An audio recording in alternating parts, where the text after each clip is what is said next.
Apirilak 12 dugu gaurkoa ostirala, beraz estreinaldiak zinemetan. Arantza Ibarrak azalduko digu, arratsaldeon eta ongitorri. Arratsaldeon, zuei bai. Zer modu zaude? Ondo, bueno, pixka bat ostirala batzutan heltzen denean, egoten zerako, nekatuta, ezta? Bai, pixka bat. Nabaritzen da, bai. Nabaritzen da, aste guztiko, pixua. Sama, bai. Bai, bueno, datorren astean aste santuak datoz, ez? Behintzat, bai. Eta aste santuan eukiko dugu pixka bat, igual aukera, ez? Zuk ez dakit eukiko duzu, baina pixka bat, saiatu bergara, ez? Bai, oraindik ez dakigu, ea.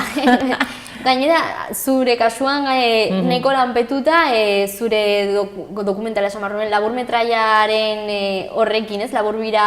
Bai, egon nintzen pasan astean Iruñan, Kondestablen, eta lekua asko gustatu zitzaidan bertan june emateko, pantalla eta soinua eta oso ondo, posik atera nintzen, gero jendea hitzaldi, bueno, kolokio bat ez, hitzaldi bat eukin nuen hor, eta jendea ikusten zen oso interesatuta, eta normalean egoten zarenean hizketan eta jendea ikusten duzunean, pixka bat, arretarekin eta entzuten eta hori dena, postu egiten zaitu, ez? Egia esan.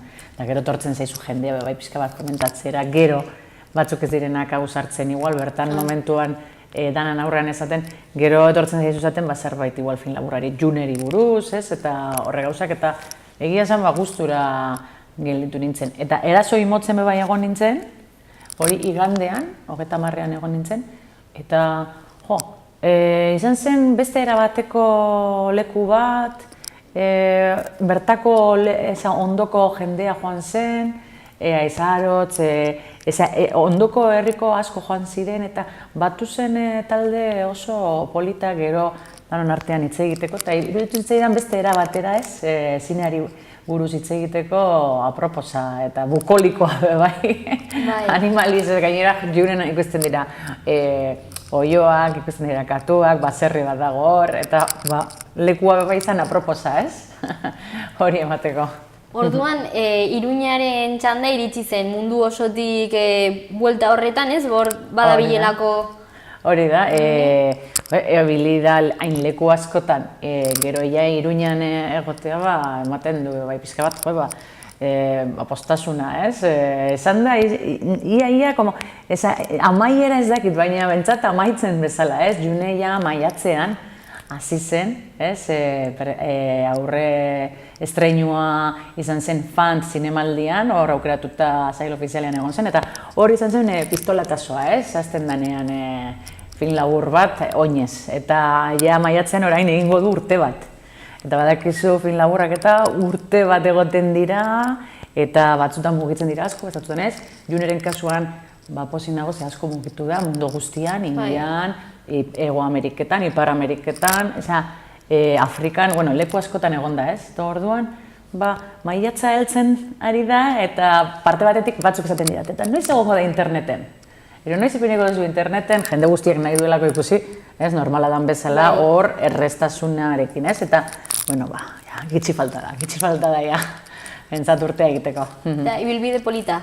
Bai, egia esan oso polita, jaialdi askotan egon da, jendea bentsat gustura, eta ez bakarrik nagusiak eta gazetxoak ere bai, gazetxoak, orain dela gutxi izan didatek etxon egon zinela ikusten laburbiran, eta klaseko talde handi bat joan zela, eta bera handereñoak komentatu zidan, danak egon zinela zaten, junezen bat gustatu zaie, eta horre gauza beti gustatzen zaizu. Eta gustatu zitzaidan beste bat, Durangoko azokan egon nintzenean, junerekin, batek esan zidan, hau lantzeko, heriotzari buruz lantzeko umeen artean, eta ikastolan aukera egongo da, eta esan nuen ez dakit orain jaialdietan dago, inoiz ez zaite pasatu burutik horrelako zerbait, ez? Nik egin nuen, historioa kontatu nizun bezala, ezin da amaiera kontatu, baina, heriotzari buruz hitz egiten du, egia da, eta baina beste ikuspuntu batetik, ez? Eta orduan, ze pentsa eman zidan, ez? Hori izan zidanean emakumeak, bai.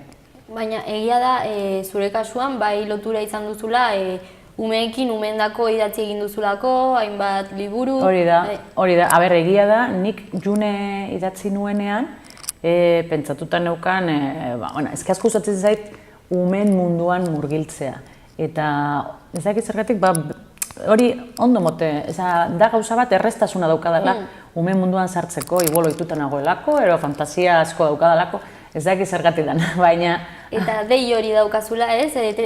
Tendentzia hori ez dator inondik baizik eta... Claro, eta orduan hortik hasi nintzen, ipuinakin, ipuinak idazten, ipuinak margotzen, hor puntutik hasi nintzen eta asko gustatzen zait, beste gauza batzuk egin du nagusientzat bebai, baina hori da, esango dugu, hor daukat hori puntua askotan, ez? Joaten nahi zela horra, ez? Eta orduan, heriotza adibidez, Junen heriotzari buruz hitz egiten da, film laburra da eta txikia da, eta baina beste era batera ikusten da, eta umeak eta heriotza da, como, ui, ez du, ez? Ondo, maten du ezin dela izan, ez? Bai, babesten zaie, bai, bereizketa egiten da. Gehiei babesten zaie ere, bai, eta ez heriotza bai hasi behar gara beste ikuspuntu batetik, ez? Ikusten, ez da, dano dakigu pertsona bat faltatzen danean, ez, triste dano gaudela, eta hori dana, baina... Bizitzaren partea da. Bizitzaren partea da, eta hartu behar dugu bestera batera ikasten joan behar gara, ez? Bestera batera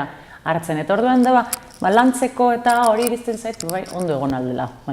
Orduan June estreinatzen jarraitzen du, baina ez da estreinaldi bakarra, ez? Ez, egia da, bueno, aste bukaera honetan daukagu estreinaldi asko. Beti egoten dira estreinaldi asko, baina nik uste dut orain aste santuak edo datozenetik, bai, hazen dut, venga, aste bukaera honetan hasi behar gara film askokin. Eta daukagu Danetarik gainera beti bezala, Danetarik, hasiko gara Dobles Vidas, Frantzitik dator, nahi baduzu ikusiko dugu lehen trailerra, Disculpa el retraso. Nunca eres puntual. Tenía que ver a Laura. Está caliente. ¿Qué Laura? Se ocupa del desarrollo de la edición digital. Ah, sí. La chica brillante, recién graduada, que tiene ese estilo de depredadora sexual. La conozco. Estás aquí para cambiar un poco las costumbres. ¿Hasta dónde? Eso me lo tienes que decir tú. He comido con Alan. De acuerdo. ¿Qué tal? Se encuentra bien. Pues me alegro. Se encuentra bien. Genial. ¿Y lo de mi libro? No voy a publicarlo. Creía que lo habías entendido. Vamos a hacer un audiolibro.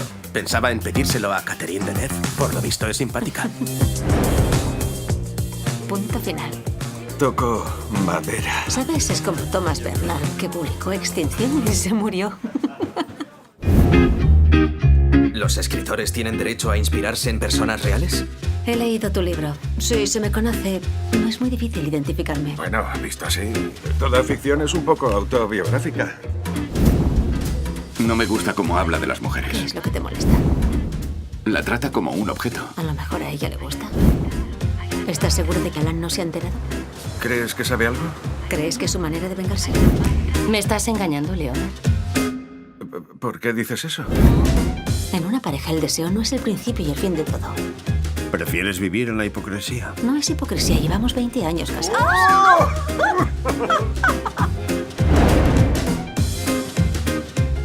¿Y no has pensado, bueno, es solo una idea, en hacer un audiolibro de Punto Final? Se lo hemos propuesto a Juliette Binoche. ¿A Juliette Binoche? Sí. A lo mejor podría mandarle un mensaje, si tú... Si tienes su correo, podría... Bueno, ikusten duzu bezala, Olivier Assayas zuzendaria, Juliette Binochekin gustatzen zaio lan egitea, eta hemen berriro dauka, berarekin. Eta hau da, Woody Allenen estiloko film pixka bat, komedia puntua, Parisen. Juliette Binochen gizona da argitaletxeko batekoa, beraren idazle esango dugu ezagunena, liburu bat idatzi du eta ez zaio iristen ona dela argitaletxekoari. Gero joaten gara ezagutzen apurka, hori idazlea dela Juliette Binochen esango dugu amorantea, ez? Eta bere pentsatzen du bere gizonak ere bai daukala beste emakume bat, ez? Bizitza bikoitza daukate horregatik, ez? Hemen epitzen da Dobles Vidas, ez? Eta orduan, kriston naztea dago, baina drama gabe esaten duen bezala. Onartuta daukate, edukiko du, esan beste urte gainetik, eta igual bere gizonarekin hitz egin beharrean, hitz egiten du bere amantearekin, idazlearekin, gauza asko gaetik, beste batzutan. Dana, normaltasun handia sartuta dana, baina kriston txokolatea dago hor, ez, bata bestearekin. Eta batez ere, argitaletxea, bera aktorearena, Juliette Binocek aktorea da, eta aktorearena egiten du, eta orduan asko hitz egiten dute irakurmenagatik, argitaletxea gero eta gutxiago irakurtzen dela, baina batez ere papera bai, ero ez, ero digitalizazioa, ez, liburuak danak izan behar diren liburu, ez, e-bookak, ero. Horren eztabaida handia dago bai, eta gero beraien arteko nazmenak, ez, asko. Eta orduan, ikuste dut hau egon da Benezin, Toronton, Chicagon, Sevillan ere bai aurkeztu zuten film hau, eta esaten dute Olivierren pelikula hau oso divertigarria dela.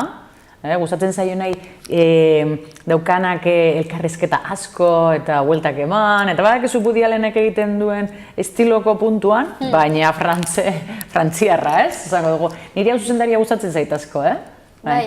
Gustatzen zait, asko gustatzen zaio, batez ere oso sakona da, baina hemen eza divertigarria eta sakona izaten da oso zaila, ez? Ez da erreza sakontasun bat emotea eta divertigarria izatea. Bai, hor ja gehiago draman sartzen ari zara, ez? Hori da, claro, eske askotan jendeak pentsatzen du divertigarria izateko izan behar dela, txorakeriak, ez daukanak zentzurik, ez? Eta ez, eukal dute elkarrezketa sakonak, ez? Eta, baina, bueno, beraiek ere bai pertsonaiak hartzen dute, esaten dizuen bezala, bera, Juliette Binocek egiten duen papera, pentsatzen du beren gizonak, badaukala beste bat, baina berak ere badauka, baina ez dute dramarik eroan, zatan hartzen dute, ohituta gongoa ziren bezala. Lauak pozik. Hombre, ez pozik, baina ohituta bezala, ez? Osea, hor puntuan dago, eta bueno, horren nazteak ere bai, ez? Eta asko esaten dizudan bezala, liburuaren eta horren munduan, ez? Murgiltzen da filma asko, ez? Maitasunaren munduan eta bai irakurmenaren, ez? Munduan oso interesgarria da. Bai, interesantea bai. Eta, bueno, amendik interesgarria joango gara beste gai batera, pizkat sakonagoa eta dramatikoa puntoa asko daukana. Soinu-jolearen semea, el hijo del acordeonista, Bernardo Atxagaren liburua, Bernardo Atxagaren liburu bat eramatea aurrera, zaila da, ez? Eta hemen Fernando Bernuesek antzerkian eraman zuen lehenengoko bider hau, soinu-jolearen semea. Eta Tantaka konpainia antzerkia, bueno, da Fernando Bernues Donostiko oso ezaguna da, ez? Bai. Florido Pensil, Novecentoan beste antzerki egin izan ditu, eta hemen soinu-jolaren semean, claro, aktoreak agertzen dira garai ezberdinetan, ez? Umea, gaztea eta nagusiagoa, ez?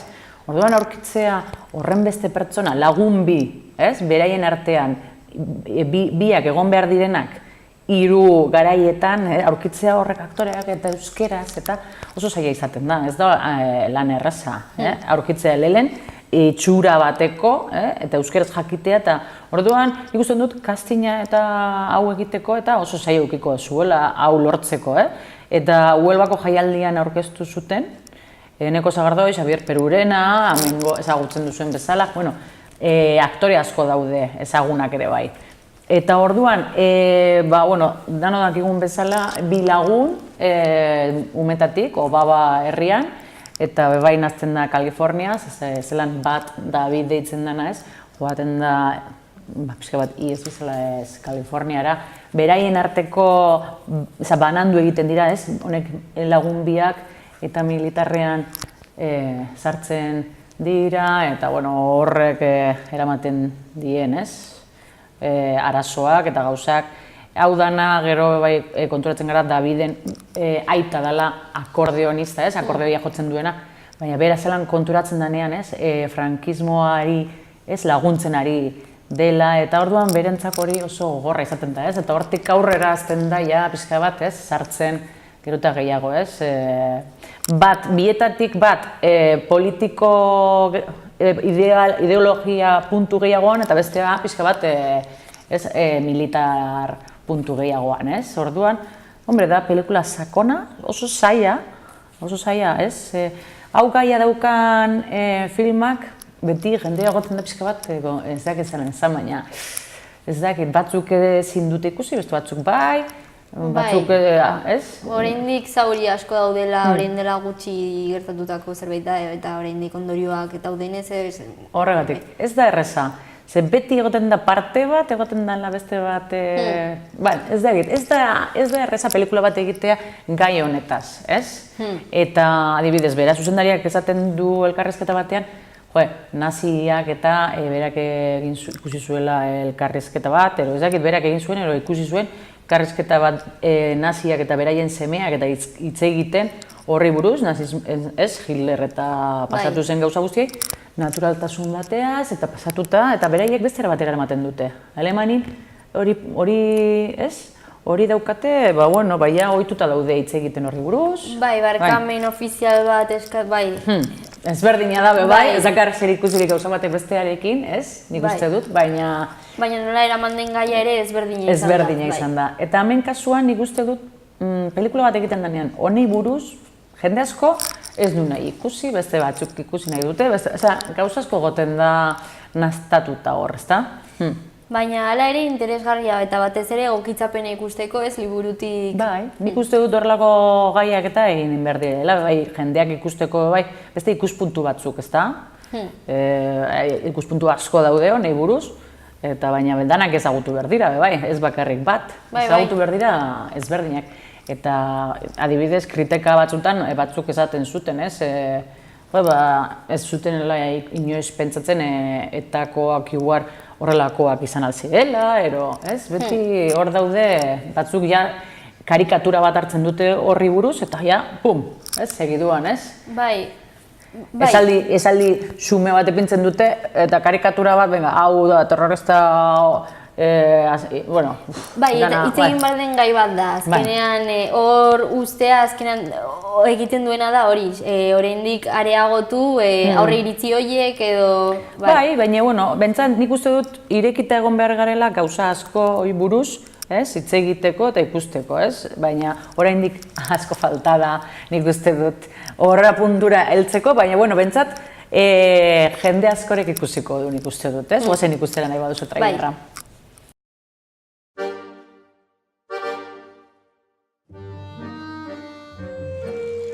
Nire haurtzaroko aberria herri txiki bat da, Obaba.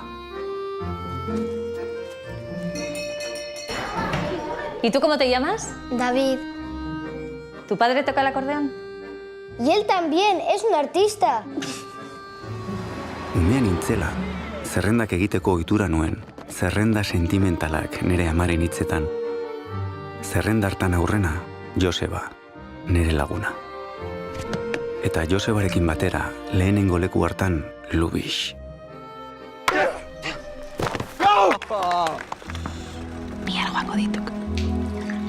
Etorri nahi badek. Erreparatu niri korutik. Minigonaz joango naiz. Eta pekatu mortalea. Bagaizki gina. David! Lagun batzuken etorri nauk, emango diataian ezaguera nahi baek. Mañana inauguramos el monumento a los caídos. Queremos que toques el himno nacional. Mejor se lo piden a mi padre. Erabakiarekin sartu nintzen borroka armatuan. Azkar erabaki. Josebarengatik. Etxeokoetaik. Bera han egon izan ez balitz.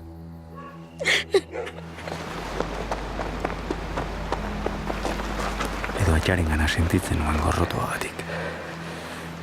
David. Dena gaitxik, David. Dena gaitxik. Hola, bukazitekek historioa. Amaiera zoriontsuaz. Baina nik ja ez diat nire buruen gainatzen. Prezio oso altu izanuan denontzat. Naretzat ere. Beti sentitu nauk errudan.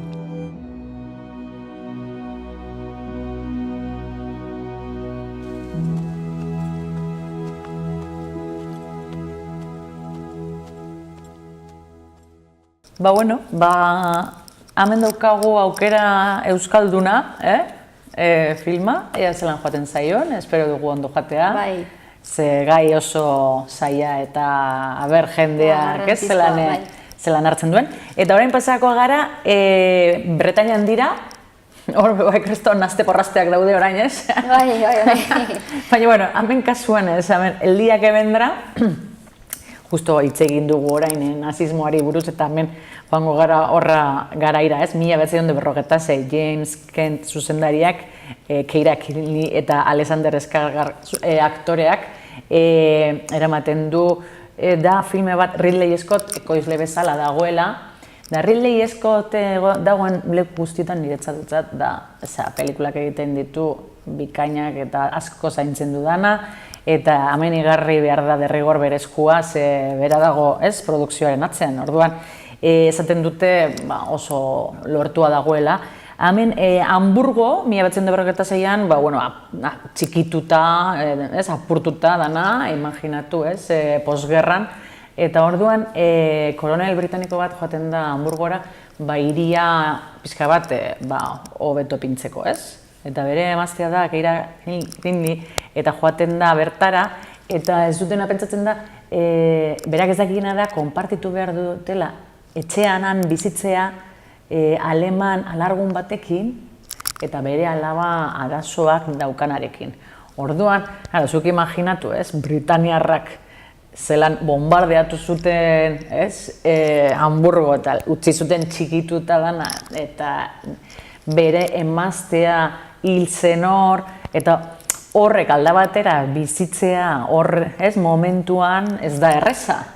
Baina gero aparte bai hor, naiz eta beraien artean txarto, zeraman eta arazoak izan, eta Keira Knightley eta alarguna alemanaren artean sortzen da hor pasio mundu bat, osea, politika, gerra daukagu, baina bai dago amodioa, hemen filman, eta jendea ere ari gustatzen zaiona da hori, tension sexuala hori, zaten dena bezala hor, denbora guztian horregotea, eta noiz ez, eta jendeari gustatzen zaio hone, pelikulak denbora guztian igarten duzuna beraien kimika, baina txarto eramaten dira, baina ez hor dagoela, eta noiz ez, esplotatuko duen. Eta hemen pelikulan jende guztiak hitz egin du eszena bategatik, denbora guztian eszena mundu guztia dakiena, da zatia botatzen dute, eta dana, nahi baduzu trailerra ikusiko dugu, bai?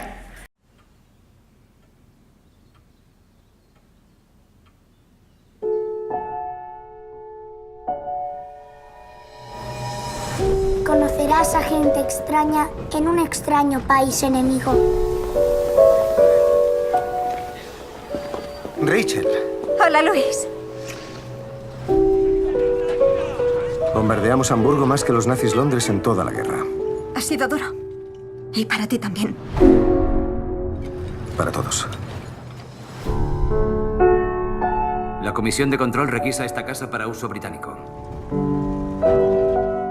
Es ist jetzt Ihr Haus, aber wir haben uns. Quizá no expresen su odio abiertamente, pero está ahí latente. Ten cuidado, no son como nosotros. Durante la guerra deseó la victoria alemana. Quería que volviera a ser como antes. Me falta mi mujer. Murió en un bombardeo. No me contaste lo que aquí me esperaba. No es lo que se suponía. Nada es lo que se suponía. Por favor, no te vayas. Tengo que hacer mi trabajo.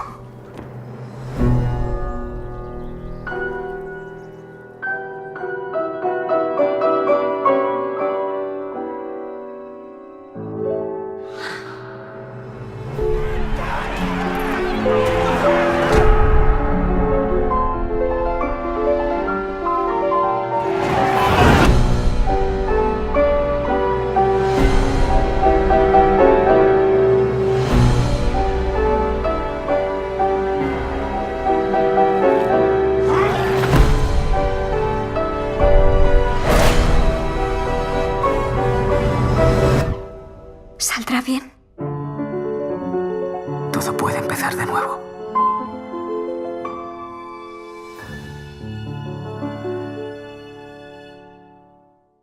Bueno, ikusten duzun bezala, pasioa igarten da, ez? Protagonisten artean, eta esplotatzeko hor uzten dute zer gertatzen da, zer gertatuko den. Baina, bueno, argazkia, bera aktorea gustatzen zaizu zuri, Keira Knightley, gustatzen zaizu? Bai, izan zen Natalie Portmanen Hori, badakizu doblea, gero hasi zen bera egiten han beste gauza, eta dauka, gero eta gauza gehiago dago egiten. Bai, da, oso aktore, ez dakit, espresibitate handia daukan aktorea, ez da? Bai. Eta, bueno, eta hemen, hori izaten izan bezala, hori puntu, hori ezin aterata berak sentitzen duena, eta hori epokako filmak eta Orgullo y Prejuicio eta horrelakoak eta ez, berak egin duen bezala, ez? Bai, egia da, bai. Bai, peatzen, ondo gelitzen zaio, ez, berai horrelako gauzak egitea. Eta orduan, batez be, Ridley Scott atzean dago eta igartzen da. Igartzen da oso ondo zainduta dagoela eta nik uste dut historia bera polita da, baina amodioa, batez ere nik uste dut hemen amodioa dagoela, ez, asko horrez, puntua. Orduan, bueno, beste aukera ezberdina, ez? Eta hemen bai pasako garela, batetik bestera, ja, umeentzat pentsatu behar daude bai, ez? Umeentzat bai, eta daukate aukera, El Parque Mágico. El Parque Mágico, estatu batuetan, bai, baina Espainia bai dago, orduan, horrelako pelikula bat ikusten duzu, esaten duzu, hau ez da hemen Espainiekoa eta ez da egin hemen gertuan, eta ez, pentsatzen duzu, bai, Ilion, Paramontekin batu da, eta orduan, bertako animatzaileak, Pixarrekoak, Nemo eta Los Increíbles eta egin zutenaekin, horrela egin dute filma, eta jo da, El Parque Mágico ez dauka, konpetitzeko aldu konpetitu nahi dute esan ezrek eta horrelakoekin, beraiek egin dute, azken finean. Nahizetan Espainiako Ilion egon barruan sartuta, eta horri garten da, ze David Bisbal epini dute abestia kantatzen bebai gainera filmekoa Tu eres la magia, ez? Eta June deitzen da, kasualitatez protagonista, ezak dauka gauza asko, klaro, igarten dena amengoak egin dutela, baina hangoak kontratatuta, ez? Naztea da amengoak bai egongo dira, bueno. Orduan, animazioa daukagu, hemen Matthew Broderick, Jennifer Garner, Mila Kunis, agotsak, dana ingeles dago, klaro. Nik uste dut animazioan hain diru asko gastatzen duten, eta hain diru asko gastatzen duten nik uste dut beti egoten direla pentsatzen egin behar dugu ingelesez publiko gehiago ukitzeko eta gehiago mugitzeko, hori geruta gehiago entzuten da, Beste filme batzukin ere bai askotan esaten dute, ez nahiago dute aktore ingelesekin egin horrela, ze, klaro, hain garestia da filme bat egitea, beti zaude pentsatzen mundu guztian mugitzeko eta animazio munduan, argi dago hartu dutela dana, ez, ingelesez eta claro, da ni parte batetik ematen di pena, ze hemengo jendeak eta esaten duzu, ez? Azpitituluak daude, baina beti saltzeko, begiratzen, beti horrela egoten da jendea pentsatzen, ez? Bai, eta industria nagusia hor dagoela, ez? Estatu batuetan zinemari dagokionez. Claro, eske industria dano dakigun nondik datorren, ez? Zineko munduan, baina horrela azten bazara denpora guztian egiten bai. Hori da zirkulo bizizua, esaten duzu, bai, eukiko du aukera gehiago, ingelesez mundu guztian ikusteko, saltzeko, eta hori dana, baina bai parte batik, hemengo jendeari ez diozu aukera ematen, eta orduan, hombre, pixka bat egon behar da hor, oreka bat, eta orduan, hau, batzaten dizudan bezala, dago, zaio falta ez ebez, kalitatea eta profesionaltasuna eta hori dana, amengoak esaten dute bai, animatzaile oso onak direla, amengoak ere bai. Ez daukat ezer, baina, bueno, June protagonista da, neskatxo txiki bat, parke bat txikitan imaginatu zuena, eta benetan, derrepente, benetan agertzen zaiola, eta orduan dauka hori puntua esaten dena bezala sinistu, ez sinistu, hau egia izango da, ez da izango, baina batez ere, hemen pelikulan ikusten dena da, ez baduzula sinisten, ez dala egiten, eta orduan, azten danean ez sinisten, eta hau ez da egia, eta orduan, azten da desagertzen, ez? Eta orduan, ez fedea, eta sinistu, baina, umentzako aproposa hanbeste animali, kirikino bat agertzen da bai, kriston celebrea, eta dauka bueno, osagarri guztiak, ez? Disfrutatzeko familian eta ondo patsatzeko, ez? Baina, bueno, nik esango nuke, niri animazioak eta horrelakoak gustatzen zaizkit, horrelakoak asko gustatzen zaizkit. Baina bai gustatzen zait, pixka bat, esperimentatzea eta gauza ezberdinak egitea, ez? Hemen zenba bidarritz egin dugu beste animazio klase batzuk gaitik, ez? Egin direnak hemen, da Frantzin eta ez dakin nun, eta ez? Leku ezberdinetan egin dira eta oso ezberdinape bai, ez? Bai, azkenean beste erreminta bat da, ez? Gauzak kontatzeko. Hori da, pixka bat bai ezberdinak egin, ez beti estilo bardinean danak eta imitatzen beti, ez? Odakizu zeinei, ez? Imitatzen, baina, bueno. Baina, komertzialki horrek funtzionatzen du, ez? Dirudienez. Bai. Nahi baduzu, guazen ikustera, jendeak ikusteko, zerrei buruz garen, ez? Hitz egiten.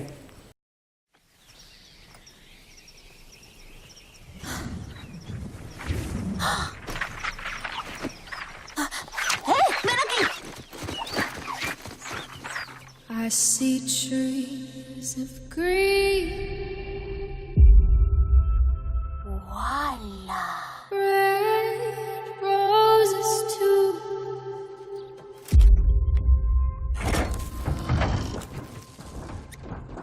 I see 'em bloom for me and you. And I think to myself, what a wonderful world.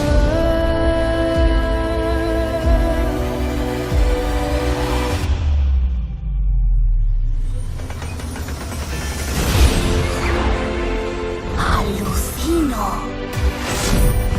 ¡El Parque Mágico abre sus puertas! ¡Oh, lo vamos a pasar de cine! 1, 2, 3, ¡arranca! Agárrate bien.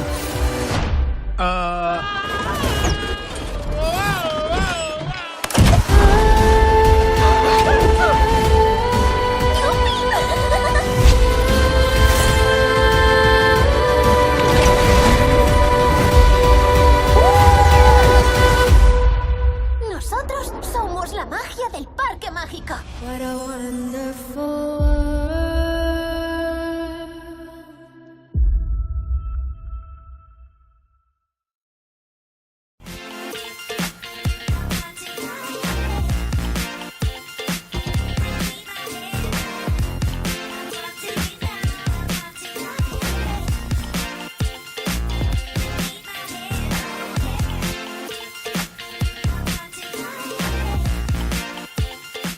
Ez, ikusten duzun bezala, da betiko marrazkia, Nemo eta Los Increíbles eta horrelako estiloko, ez?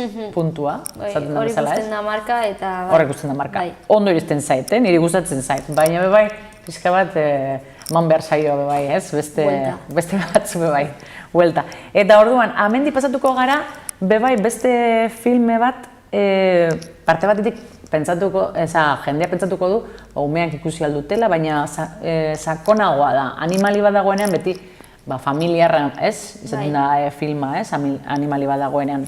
Hemen kasuan, bai, familia guztiak ikusi aldu, baina sakontasuna daukana eta dauka beste puntu batzuk. Eta hau da, Mia y el León Blanco. Eta orduan, hau frantziko filme bata, Europan arrakasta kristona auki du honek filmak, egon dira 3 urte grabatzen Sudafrikan, 3 urte, Boyhood bezala akoratzen zara mutila grabatzen egon zirena... 12 urtetan zara. Hori da, hemen kasuan 3, eta neska bera Miana egiten duena 11 urtetik 14 urtera grabatu dute, orduan igarten zaio berari, 11 urteko neska bat, 14 pixka bat igarten da, ez? Bat ez ben erabe puntua hori, ez?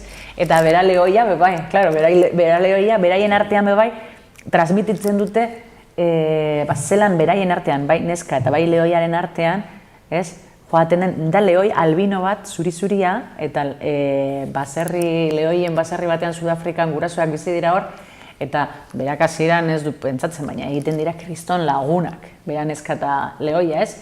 Claro, lehoia azten danean, eta egiten danean lehoia, esango dugu, claro, ezin da egon horrelako azke, ze beldurra ematen du, eta arriskutsua da, eta hor bebai tratatzen dago asko pelikulan, bebai, ehiztariak zelan hor dago, esango dugu trasfondo bat, pixka bat, jendeak konturatzeko zelako gauzak egiten duten, animaliekin eta zelako ekonomia eta hor zelako naztea dagoen, pixka bat ikusteko. Hau pelikulan zo interesgarria da hor puntutik, batez ere jendeak jakiteko zelako gauzak egiten dute. Bera neskak nahi duena da, ze, klaro, nahi dute eraman lehoia, ez? Bera, saltzera eta ukitzera entzerratuta, gero hiltzeko, gero egiteko badakizu, ez? Bera, bate badakiz zer. Baina berak nahi duena da lehoia libre azke egotea. Eta orduan, sabana guztia biak batera joaten dira hori lortzeko, ez? Bera, lehoia azke egotea hor Sudafrikan, ez? Ez da erreza hori lortzea, ze, klaro, interes asko daude, ez? Saltzeko, hiltzeko, ehiztariak, ez? Hor, ez? Interes asko daude hor, eta hori mundua oso zaila da. Eta orduan, hor irakutsi egiten diguten, nik hori egia esan, da gai bat, ez dudana menperatzen, zelako gauzak dauden hor, ez? Zelako sistema, eta zelako, entzuten duzu askotan, ez? Zelako, ez? Barbaridadeak egiten duten, baina hemen, dirudienez, filman horre gauzak, 3 urte egon badira gainera bertan, imaginatu, ez? Zuzendaria da Gilles de Maistre, ez dakizelan esaten da frantziez, baina hor 3 urte egon bada zenba gauza ikasiko zuen, zenba gauza ikusiko zuen, ez? Hori egiteko. Eta gero paisaia eta fotografia, ez? Bertako hori bazatea izan behar da. Nahi baduzu guazen ikustera trailerra. Mira estos maravillosos animales, Mia. ¿Sabes la suerte que tienes de vivir aquí? Yo no quiero vivir aquí. Solo lleva aquí un mes. Necesita más tiempo.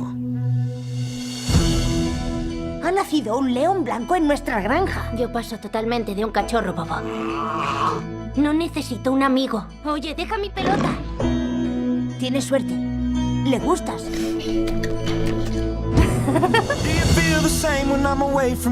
Este lugar es tu hogar. Por primera vez desde que llegamos es feliz. Un animal salvaje es un animal salvaje. Ese león se quedará en su jaula. Puedes entrar si quieres. ¡Mía! ¡Salid de ahí ahora mismo! Has puesto en peligro la vida de tu hermano. Tiene que irse. Por favor, haré lo que quieras. Mía, se acabó. Se lo venderé al primer comprador que encuentre. Te llevaré al río Timbapati. ¡Vámonos, guapo! Y entonces serás libre. Mía se ha ido. La encontraré. Charlie es mi mejor amigo. No podía abandonarlo.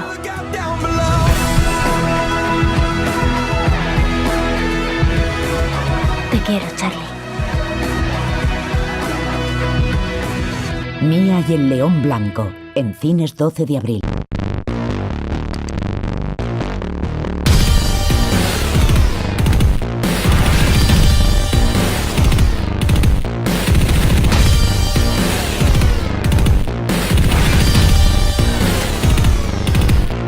Bez, dauka argazkiak eta animaliak eta ikusten direnak eta, ez? 3 urten lortu alda konexioa bera neska eta lehoiaren artean, ezta? Bai, denbora ematen du, bai. Traspasatzen du, ez? Aktore batek egin behar badu aste 2etan, 3 etan, 4etan.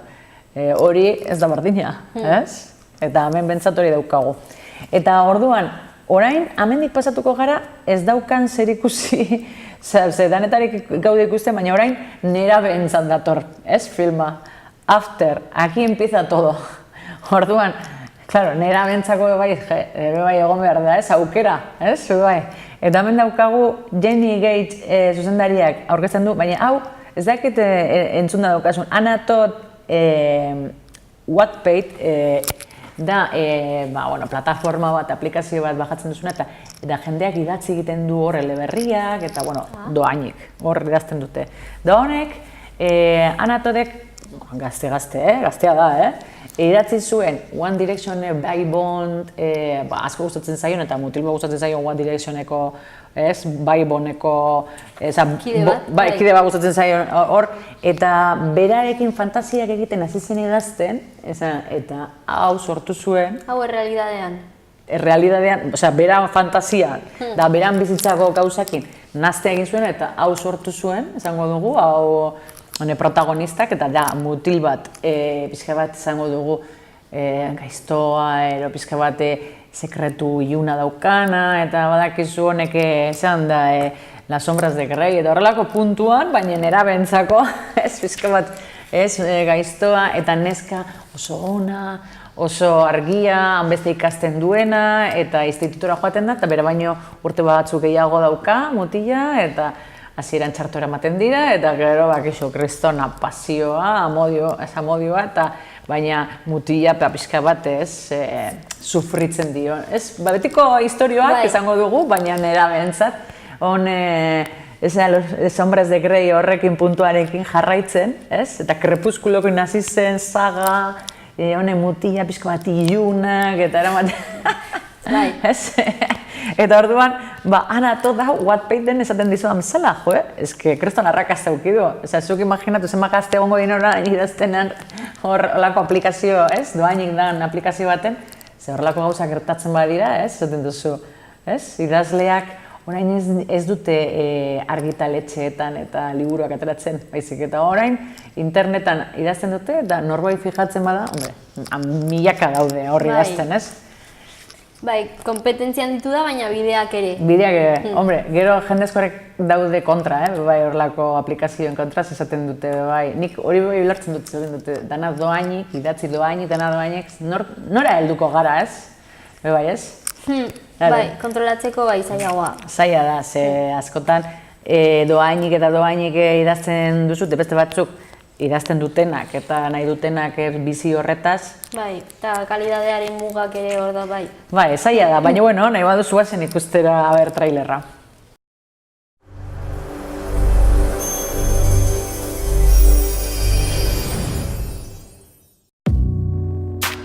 Hay momentos en la vida que parecen definirnos. ¿Verdad o atrevimiento? ¿Eres virgen? Te reto a que te enrolles con Hardin. Paso de jugar a esto. Pero ¿no se trata en realidad de lo que te lleva a esos momentos? ¿Qué haces? Me debes un atrevimiento.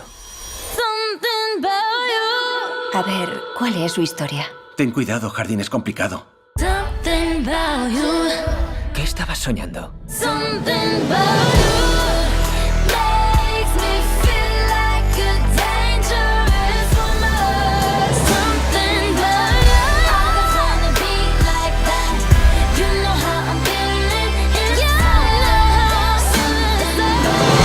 Mi vida antes de él era muy simple y ahora solo queda el después.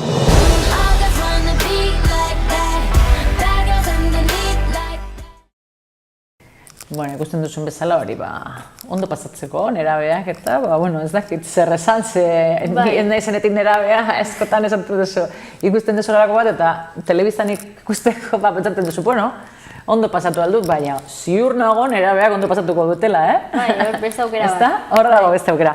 Eta, guazen amaitzera, komedia batekin, bizka bat amaitu behar dugu posik, eta komedia batekin, Espainiatik Carlos Terón, Lo dejo cuando quiera, daukagu, nik uste dut hau izan behar dela, kriston, umore bat, baina ez umorea konekto horrent eta horrelakoak, ez.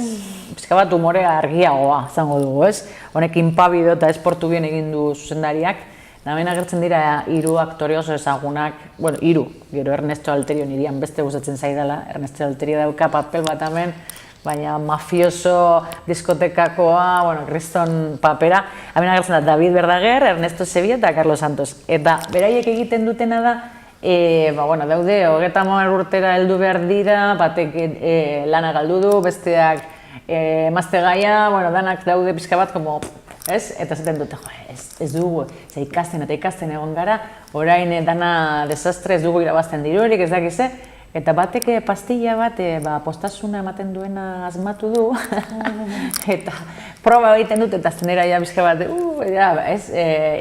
Kriston gauza arraroak ikusten eta posik, eta zaten dut, ostra, hau, hemen negozioa dago, joaten dira diskoteka batera, eta diskotekan azten dira saltzen, baina, azten dira sartzen, Breaking Bad estiloan, en plan, saiatzen hor, zelan ez, saldu, eta Ernesto Alterio, diskotekako jauea denak, berak izaten dut, venga, bale, nik, bueno, Kriston astean sartzen dira, eta da oso celebrea filma, dauka, punto, esan nahi dut esan, ez superficialak, baizik, eta ondo, ez, landutako umorea, eta gero dauka numero musikala batzuk, bat dauka bentsat trailerran ikusten den, baina bentsat ikusi aldela, bai ez, trailer ezberdinak daude honi buruz, telebistan daude orain botatzen, berari buruz, eta nire baduzu guazen ikustera, trailerra.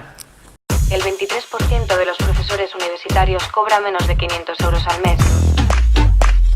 Toda la vida estudiando. ¿Y para qué? ¿Este es tu proyecto? Es un complemento vitamínico. Potencia la concentración para el estudio. ¿Como una droga? Sí.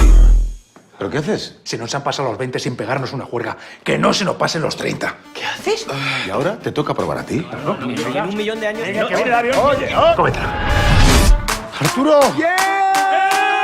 Pero estas rulas son la bomba. ¿Quedan más? En el laboratorio. Pero no podemos tomar más. No hablo de tomarlas. Vamos a traficar. A ver, que una cosa es sacarse un dinerillo y otra meterse en un lío. ¡A los garitos de moda! ¿Quieres mandanga? Mandanguita, canela fina. ¿Qué dices? Medio gramo, medio pollo, una pechuga. ¿Se encuentra bien, señor? Sí, no, imbécil. Tira para abajo. ¡Ya están aquí las rulas! Le gustó la vaina, ¿eh? En cuanto prueben un poquitico nomás, le estáis a puta cabeza. ¿Plata o plomo? Se te dio el gallego. Perdona, es la Tenquín. Yo quiero que trabajéis para mí, que vendáis más. ¿Ves cómo es gilipollas? Voy, cogedme, ¿eh? Antes hacía lo que estaba bien y todo me salía mal. Ahora hago lo que está mal y todo me sale bien. Bienvenido a España, Pedrito.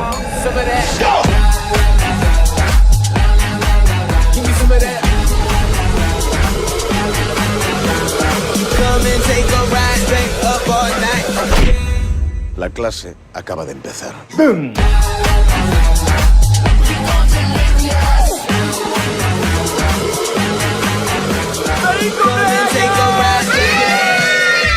unicornio tiene la pata rota. La tiene en carne viva. Anormal.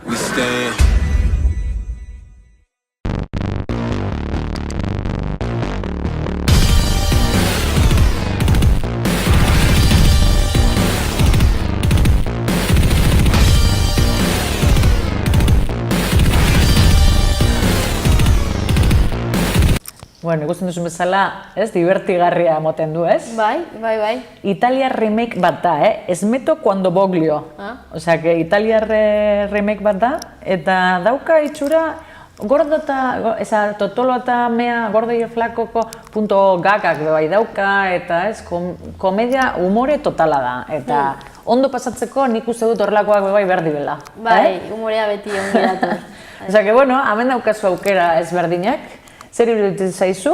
A ber, estrainaldiak? Eskaintza anitza eta guztiek daukate bere puntua. Bai ez? Dana daukate bere puntua. Eta batez bere, oraingoan daude adin guztiak, ez? Bai. Zango dugu, ez? Pizka bat, bakarrik faltatzen zaigu, igual nagusienak, baina, ez? Adintxoak, baina... Baina, bueno, danak ikusi aldira, ezta? Ezberdinak. Bai. Zein da gehien gustatzen zaizuna? Bagian azkenengo hau, esportu bai, ez? Ez, lo dejo cuando quiera, barkatu bai. Nik ere bai nahi dut ikusi hori, baina ezke gaukago gogoa bai ondo pasatzeko, ezta? Bai. Ondo pasatzeko. Bai, deskonektatzeko eta... Eta batez bere, baina ondo eginda. Bai. Ondo eginda. Bai. Bueno, joango gara ikustera, ez? Bai, eta komentatuko dugu. Eta komentatuko dugu. Vale. Hurrengora arte. Hori da, zeu bai. Agur.